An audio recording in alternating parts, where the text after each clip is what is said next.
ॐ सहनाववतु सहनौ भुनक्तु सह वीर्यं करवावहै तेजस्विनावधीतमस्तु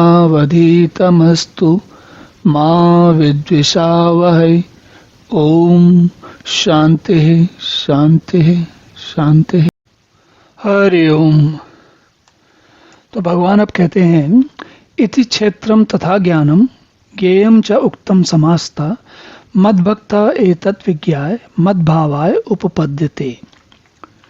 तो कहते हैं इस प्रकार इति क्षेत्रम तथा ज्ञानम ज्ञेयम योग च उक्तम समास्ता, इस प्रकार जो क्षेत्रज्ञ का ज्ञान है, जो जानने योग्य है, उसे समास्त है, मतलब ठीक भली भांति हर प्रकार से कहा गया।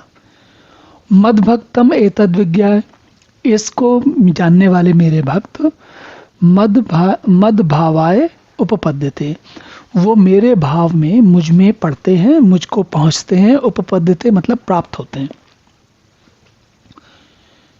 तो क्या अर्थ हुआ इसका? इसका मुख्य अर्थ सीधा सा सरल सा ये हुआ कि क्षेत्र और क्षेत्रज्ञ का ज्ञान होने के बाद मनुष्य भक्त जो है वो परमात्मा को तत्व रूप से जान जाता है। उन दोनों को जान जाता है। उन दोनों को जानने के बाद उन दोनों का अंतर क्या है वो जान जाता है, और कैसे दोनों मिलकर एक हो जाते हैं वो जान जाता है।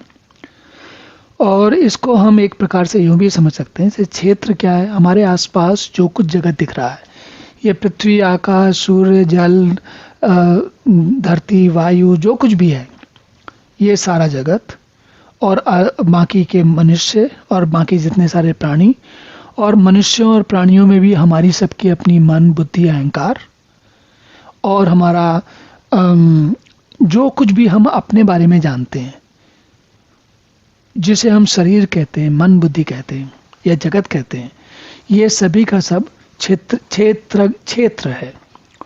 और इनको चलाने वाला, इनमें व्याप्त परमात्मा क्षेत्रज्ञ है। और इस बात को हमने अलग अलग प्रकार से देखा। जैसे उन भगवान ने कहा कि वो यहाँ भी है, वहाँ भी है, सर्वत्र व्याप्त है, और दूर भी है, पास भी है, और भी कई प्रकार से बताया।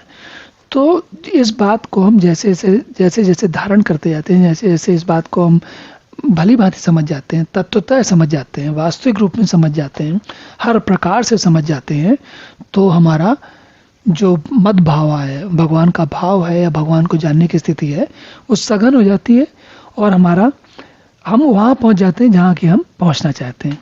चलिए अब अगला श्लोक देखते हैं।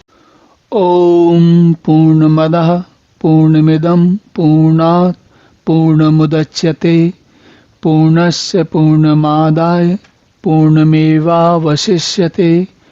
ओम शांति शांति शांति।